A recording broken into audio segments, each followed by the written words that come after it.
வணக்கம். ஐபிஎல் தொடரை பிசிசிஐ இத்தனை கோடிகள் செலவு பண்ணி நடத்திக்கிட்டு வராங்க. இதில் ஒவ்வொரு அணியுமே பல கோடிகள் செலவு பண்ணி பங்கேற்றுக்கிட்டு வராங்க. எல்லாருக்குமே இருக்கக்கூடிய சந்தேகம் என்ன அப்படின்னா, இதில் பங்கேற்கக்கூடிய இந்த அணிகளுக்கு என்ன தான் வருமானம், என்னென்ன வகைகளில் இந்த வருமானம் கிடைக்குது, செலவுகள் என்ன மாதிரியான செலவுகள் இருக்குது, இப்படிங்கிற சந்தேகம் நிறைய பேருக்கு இருக்குது. இது எல்லா விஷயத்தையுமே இந்த காணொலியில் நம்ம பார்க்கலாம். முதல்ல என்னென்ன மாதிரியான வகைகளில் வருமானம் கிடைக்கும் அப்படிங்கிறத ஒன்று ஒன்றா பார்க்கலாம். டிக்கெட்டில் கிடைக்கக்கூடிய வருமானம். இப்போ உதாரணத்துக்கு சென்னை சேப்பாக்கத்தில் இருக்கக்கூடிய எம்ஏ சிதம்பரம் ஸ்டேடியத்தை எடுத்துக்குவோம். இங்கே வந்துட்டு 1700 ரூபாயிலிருந்து 7500 ரூபாய் வரைக்கும் டிக்கெட் விலை போகுது. இங்கே இருக்கக்கூடிய சீட்டிங் கெப்பாசிட்டி எவ்வளோன்னு பார்த்தீங்கன்னா 38,200. அப்போது ஆவரேஜாக ஒரு போட்டிக்கு எவ்வளோ வருமானம் கிடைக்கும் அப்படின்னு பார்த்தீங்கன்னா கிட்டத்தட்ட ஒரு 13 கோடி. இது அக்யூரேட்டாக இல்லை, இந்த அளவுக்கு ஒரு போட்டியில் கிடைக்கும். அதே போல் மும்பையில் இருக்கக்கூடிய வான்கடே மைதானம், இங்கே 800 ரூபாயில இருந்து 15,000 ரூபாய் வரைக்கும் டிக்கெட் விலை போகுது. இங்கே இருக்கக்கூடிய சீட்டிங் கெப்பாசிட்டி 33,000. இங்கே நடக்கக்கூடிய போட்டிகளுக்கு அப்ராக்சிமேட்டாக ஒரு 20 கோடி ரூபாய் அளவுக்கு கிடைக்கும். இதில் சில செலவுகளும் இருக்குது. அதெல்லாம் போக மீதி இருக்கக்கூடிய வருமானத்தில் ஒரு சிறிய தொகையை மட்டும்தான் பிசிசிஐ எடுத்துக்கும்.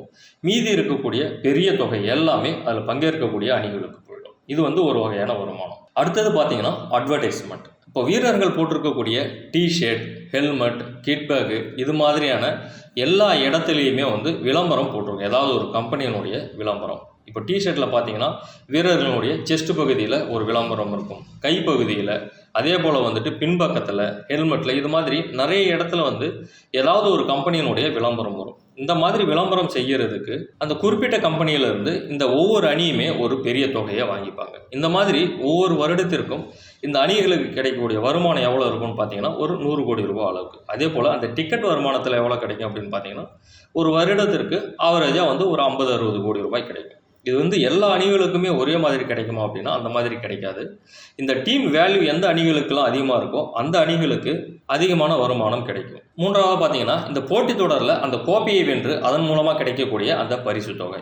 இந்த 2024 கோப்பையை வெல்லக்கூடிய அணிக்கு 30 கோடி ரூபாயும், ரன்னர் அதாவது 2வது இடம் பிடிக்கக்கூடிய அணிக்கு 13 கோடியும், 3வது இடம் பிடிக்கக்கூடிய அணிக்கு 8 கோடியும், 4வது இடம் பிடிக்கக்கூடிய அணிக்கு 7 கோடி ரூபாயும் பரிசு தொகை கிடைக்கும். இந்த மாதிரி கிடைக்கக்கூடிய அந்த வருமானமும் இந்த அணிகளுக்கு போய் சேரும். அதே போல் 4வது பார்த்தீங்கன்னா மெர்ச்சன்டைஸ் சேல்ஸ் அப்படின்னு சொல்லுவாங்க. அதாவது பிராண்ட் நேமை பயன்படுத்தி ஏதாவது ஒரு பொருள் தயாரிக்கிறது. இப்போது அந்த விளையாட்டு வீரர்கள் பயன்படுத்துகிற அந்த டிஷர்ட் மட்டும் இல்லாமல் நம்ம சாதாரணமாக ஒரு ஜவுளி கடைக்கு போனோம்னா Chennai super Kings, Mumbai Indians, RCB, இந்த மாதிரியான டிஷர்ட் எல்லாமே அங்கே தொங்கும். இந்த மாதிரி அந்த கார்மெண்ட்ஸ் கம்பெனியெல்லாம் என்ன பண்ணுவாங்க, பிராண்ட் நேமை யூஸ் பண்ணி அந்த டிஷர்ட் தயாரிக்கிறதுக்கு அந்த கம்பெனிகள் இந்த அணிகளுக்கு ஒரு பெரிய தொகையை கொடுப்பாங்க. அதே போல் கேப்பில் எல்லாம் பார்த்துருப்போம், அதில் கூட அந்த பிராண்ட் நேம் எல்லாமே பயன்படுத்திக்குவாங்க. இதன் மூலமாக ஒவ்வொரு அணிக்கும் கிட்டத்தட்ட ஒரு வருடத்திற்கு 250 கோடி ரூபாய் அளவுக்கு கிடைக்கும். இது எல்லாமே பார்த்தீங்கன்னா ஒரு சின்ன தொகை தான். ஆனால் ஒவ்வொரு அணிக்குமே கிடைக்கக்கூடிய மிகப்பெரிய வருமானம் எது அப்படின்னு பார்த்தீங்கன்னா title sponsor and media rights அப்படின்னு சொல்லக்கூடிய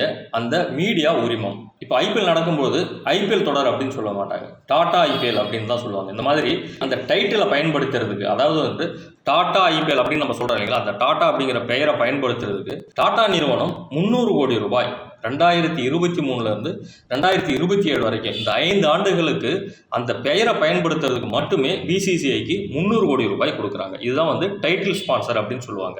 இதை விட பெரிய வருமானம் எது அப்படின்னு பார்த்தீங்கன்னா மீடியா ரைட்ஸ். இதே காலகட்டம், அதாவது 2023 2027 வரைக்கும் இருக்கக்கூடிய இந்த 5 ஆண்டுகள் காலகட்டத்திற்கு ஸ்டார் ஸ்போர்ட்ஸ் நிறுவனம் 23,575 கோடி ரூபாய் பிசிசிஐக்கு கொடுத்துருக்காங்க. அதே போல ஜியோ நிறுவனம் அந்த உரிமத்தை பெறதுக்கு 23,758 கோடி ரூபாய் கொடுத்துருக்காங்க. இன்னமும் வெளிநாடுகளில் இருக்கக்கூடிய அந்த ரைட்ஸை எல்லாம் வாங்குறதுக்கு வியாகாம் 18 மற்றும் டைம்ஸ் இன்டர்நெட் அப்படிங்கிற 2 நிறுவனங்களும் சேர்ந்து ஒரு உரிமத்தை பெற்றிருக்கிறாங்க. அது 1058 கோடி ரூபாய். இவங்க ஆஸ்திரேலியா, நியூசிலாந்து, இது மாதிரியான வெளிநாடுகளில் இந்த உரிமத்தை பயன்படுத்திக்கலாம். இது எல்லாமே சேர்த்து மொத்தமாக பிசிசிஐக்கு கிடைத்திருக்கக்கூடிய வருமானம் எவ்வளோ அப்படின்னு பார்த்தீங்கன்னா 48,391 கோடி ரூபாய். இந்த மொத்த வருமானத்தையுமே பிசிசிஐ எடுத்துக்குமா அப்படின்னா அதுதான் இல்லை. இதில் 50% வருமானத்தை பிசிசிஐ எடுத்துக்கிட்டு மீதி இருக்கக்கூடிய அந்த 50% எல்லா அணிகளுக்குமே பிரித்து கொடுப்பாங்க. இதை ஈவனாக பிரித்து கொடுத்துருவாங்களா அப்படின்னா அந்த மாதிரி இருக்காது. எந்த அணிகளுக்கு டீம் வேல்யூ அதிகமாக இருக்கும் அந்த அணிகளுக்கு அதிகமான தொகையும், டீம் வேல்யூ கம்மியாக இருக்கக்கூடிய அணிகளுக்கு குறைந்த தொகையும். இப்போ உதாரணத்துக்கு எடுத்துக்கணும் அப்படின்னாக்கா மும்பை இந்தியன்ஸ், சென்னை, இது எல்லாமே பார்த்தீங்கன்னா எப்போவுமே டீம் வேல்யூ அதிகமாக தான் இருக்கும். எல்லா தொடர்கள்லையுமே கிட்டத்தட்ட கடைசி இடங்களை பிடிக்கக்கூடிய டெல்லி கேபிட்டல்ஸ், சன்ரைசர்ஸ், சன்ரைசர் இந்த வருஷம் கொஞ்சம் விளையாடுறாங்க. இதுக்கு முன்னாடி இருக்கக்கூடிய வருடங்கள்லாம் பார்த்தீங்கன்னா அவங்க கிட்டத்தட்ட பாயிண்ட்ஸ் டேபிளில் கடைசியாக தான் இருப்பாங்க. பஞ்சாப் அணிகள் இது மாதிரியான அணிகளுக்கு குறைந்த தொகையும் கொடுப்பாங்க. இது போக அந்த வருடம் எந்த அணி கோப்பையை வெல்லுதோ அந்த அணிக்கும் மிகப்பெரிய தொகை கொடுக்கப்படும். இப்போ புரியுதா எதுக்காக இந்த போட்டித் தொடர் இவ்வளவு ஆக்ரோஷமா ஒவ்வொரு அணி நிர்வாகமும் இவ்வளவு சிரத்தை எடுத்து இந்த போட்டித் தொடரில் பங்கேற்கிறாங்க அப்படிங்கிற விஷயம் இப்போ உங்களுக்கு புரியும். ஏன் அப்படின்னா இந்த போட்டித் தொடரை வின் பண்ணி அந்த 30 கோடி ரூபாயை எடுக்கணும் அப்படிங்கிறது ஒவ்வொரு அணியினுடைய நோக்கம் இல்லை, அதுவும் ஒரு நோக்கம் தான். ஏன் அப்படின்னா அப்போ தான் வந்து அந்த டீம் வேல்யூ அதிகமாகும்.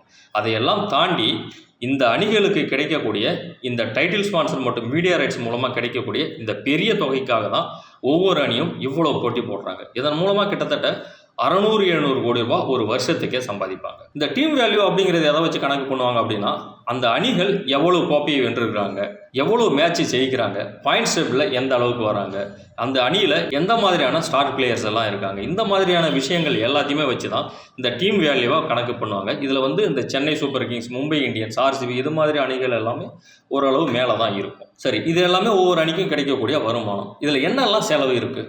வீரர்கள் ஏலம் அப்படிங்கிற ஒரு மெகா ஆக்ஷன், இது எல்லாருக்குமே தெரியும். எந்தெந்த வீரர்களை எந்தெந்த அணியில் ஏலம் எடுக்கிறாங்க அப்படிங்கிற அந்த வேலை வந்து நடக்கும். இந்த நேரத்தில் பிசிசிஐ வந்து ஒரு குறிப்பிட்ட தொகையை சொல்லுவாங்க. இந்த தொகைக்குள்ளே தான் வந்து நீங்கள் வீரர்களை உங்கள் அணிக்கு எடுத்துக்கணும் அப்படின்னு சொல்லி அவங்க வந்து ஒரு டார்கெட் வைப்பாங்க. அதாவது வந்து 2024ஆம் ஆண்டு ஒவ்வொரு அணிக்கும் பிசிசிஐ ஒதுக்கின தொகை எவ்வளோன்னு பார்த்தீங்கன்னா 100 கோடி ரூபாய் ஒதுக்குறாங்க அப்படின்னா அவங்க தரமாட்டாங்க. அந்த தொகையை இந்த அணிகள் செலவு பண்ணி அந்த 100 கோடி ரூபாய்க்குள்ள எல்லா வீரர்களையுமே எடுத்துக்கணும். இந்த 100 கோடி ரூபாயில் கிட்டத்தட்ட எல்லாருமே அந்த தொகையை பயன்படுத்திடுவாங்க. இந்த அளவிற்கு ஒவ்வொரு வருடமும் ஏலத்திற்கு செலவாகும். அது போக எத்தனை வீரர்களை இந்த அணி ஏலம் எடுத்திருக்காங்களோ அந்த வீரர்கள் அனைவருக்குமே அந்த தொடர் முழுக்க உண்டான எல்லா செலவுகளையுமே இந்த அணி நிர்வாகம் தான் எடுத்துக்கும். அவங்க தங்குறதுக்கு, சாப்பாட்டுக்கு, ட்ராவலிங் அப்படின்னாக்கா ஒரு இடத்துல இருக்காங்க, அவங்க இன்னொரு போட்டிக்கு வேற ஒரு இடம் போகணும் அப்படின்னா அந்த ஃப்ளைட் டிக்கெட், அங்கே போய் இறங்கினதுக்கப்புறம் அங்கேருந்து அந்த பஸ் ட்ராவலுக்கு, அது போக அவங்க ஹோட்டலில் தங்குறாங்கன்னா அந்த தங்கக்கூடிய செலவுகள், அவங்க சாப்பிடக்கூடிய செலவு, இது எல்லாமே முழுக்க அவங்க தான் ஏற்றுக்கணும். அது போக அவங்களுக்கு அந்த ஒரு தொடர் முழுக்க ஏதாவது மருத்துவ செலவுகள் தேவைப்பட்டதுனா கூட அந்த அணி நிர்வாகம் தான். மொத்தத்தில் அந்த அணி வீரர்களுக்கு எவ்வளவு செலவு தேவைப்படுமோ ஒட்டுமொத்த செலவையுமே அந்த அணி நிர்வாகம் ஏற்றுக்கணும். இது வந்து இன்னொரு செலவு. இது போக வேற என்ன செலவு இருக்கும் அப்படின்னா இந்த உரிமத்தை வாங்குவதற்கு முதல்ல கொடுக்கக்கூடிய தொகை, அதாவது பிரான்ச்சைஸ் அப்படின்னு சொல்லுவாங்க. இப்போ ரீசெண்டாக வந்துட்டு குஜராத் டைட்டன்ஸ் மற்றும் எல்எஸ்ஜி இந்த 2 அணிகள் ஏலத்துக்கு வந்தது. இந்த 2 அணிகளை வாங்குறதுக்கு அந்த அணி நிர்வாகம் கொடுத்து அந்த உரிமத்தை வாங்கின தொகை எவ்வளோ தெரியுங்களா? குஜராத் டைட்டன்ஸ் வந்துட்டு 5625 கோடி ரூபாய் கொடுத்துருக்காங்க. அதே போல் வந்துட்டு எல்எஸ்ஜி 7090 கோடி ரூபாய். இவங்க 2 பேருமே சேர்த்து 12715 கோடி ரூபாய் பிசிசிஐக்கு கொடுத்துருக்காங்க. இதே போல் ஒவ்வொரு அணியுமே ஒரு குறிப்பிட்ட தொகையை கொடுத்து தான் அந்த அணியினுடைய உரிமத்தை வாங்கி அவங்க வச்சிருப்பாங்க. இத்தனை கோடிகளில் நடக்கக்கூடிய இந்த ஐபிஎல் தொடருக்கு நம்ம நாட்டில் வரவேற்பு இருக்கு. சரி, இவ்வளவு கோடிகள் செலவாகுது, இதற்கு வெளிநாடுகள்லாம் என்ன மாதிரியான வரவேற்பு இருக்கு? ஐபிஎல்லாம் முதல்ல தெரியுமா? இந்த மாதிரியான சந்தேகம் வந்து எல்லாருக்குமே உண்டு. ஒட்டு மொத்தமாக உலகம் முழுக்க இருக்கக்கூடிய எல்லா விளையாட்டுமே எடுத்துக்குவோம். ஃபுட்பால், டென்னிஸ், கிரிக்கெட் இது மாதிரி நிறைய போட்டிகள் உலகம் முழுக்க இருக்கு. இந்த எல்லா போட்டிகளுக்குமே ஒரு போட்டி தொடர் அப்படின்னு நடக்கும். அதாவது வந்துட்டு ஃபுட்பாலில் கூட உலக கோப்பை இருக்கு. அதே போல் வந்துட்டு டென்னிஸில் எடுத்துக்கிட்டிங்கன்னா கிராண்ட் ஸ்லாம் பட்டம், அமெரிக்கன் ஓப்பன், பிரெஞ்சு ஓப்பன், இது மாதிரி நிறைய ஓப்பன் தொடர்கள் நடக்கும். இதே போல் ஒவ்வொரு விளையாட்டுக்குமே நிறைய போட்டி தொடர்கள் நடக்கும். இது மாதிரி உலகம் முழுக்க இருக்கக்கூடிய எல்லா விளையாட்டுகளிலுமே நடக்கும். ஒட்டுமொத்த போட்டி தொடர்களுமே எடுத்துக்கும். இந்த போட்டி தொடர்களுடைய பட்டியலில் ஐபிஎல் 2வது இடத்தை பிடிச்சிருக்கு. அப்பனா பார்த்துங்க உலகம் முழுக்க இந்த ஐபிஎல் தொடருக்கு என்ன மாதிரியான வரவேற்பு இருக்கும் அப்படிங்கிறத. இத்தனை கோடிகள் வரக்கூடிய ஐபிஎல்லே 2வது இடம் அப்படின்னா முதல் இடத்துல என்ன இருக்குது அப்படின்னு பார்த்தீங்கன்னா NFL அப்படின்னு சொல்லக்கூடிய நேஷனல் ஃபுட்பால் லீக். இது வந்து அமெரிக்கன் லீக் போட்டி. ஃபுட்பாலுக்கு நடக்கக்கூடிய ஒரு போட்டி தொடர். இது எப்போ ஆரம்பிக்கப்பட்டது அப்படின்னா 1920. இப்போ 2024 வந்துடுது. கிட்டத்தட்ட 104 வருடங்கள் ஆயிடுச்சு. அந்த விளையாட்டு ஆரம்பிக்கப்பட்டு 90 ஆண்டுகள் கழித்து 2008 ஆரம்பிக்கப்பட்ட இந்த ஐபிஎல் தொடர் 2வது இடத்துல இருக்குது அப்படின்னா இதனுடைய மகத்தான வளர்ச்சி எந்த அளவுக்கு இருக்கும் அப்படிங்கிறத பார்த்துங்க. இந்த NFL விளையாட்டு தொடர் மூலமாக 2021ஆம் ஆண்டு கிடைத்த வருமானம் எவ்வளோன்னு பார்த்தீங்கன்னா 17 பில்லியன் அமெரிக்க டாலர். அதே போல் ஐபிஎல் 2023ஆம் ஆண்டு நடந்த அந்த தொடரில் கிடைத்த வருமானம் வந்து 9.5 பில்லியன் டாலர். கிட்டத்தட்ட 10 பில்லியன், அது 17 பில்லியன். விளையாட்டு வல்லுநர்கள்லாம் என்ன சொல்கிறாங்க அப்படின்னா கூடிய விரைவில் ஐபிஎல் இந்த NFL தாண்டி முதலிடத்தை பிடிச்சிரும் அப்படின்னு சொல்லி கணிச்சிருக்கிறாங்க. மீண்டும் இதே போல் ஒரு நல்ல காணொலியை சந்திக்கலாம். வணக்கம்.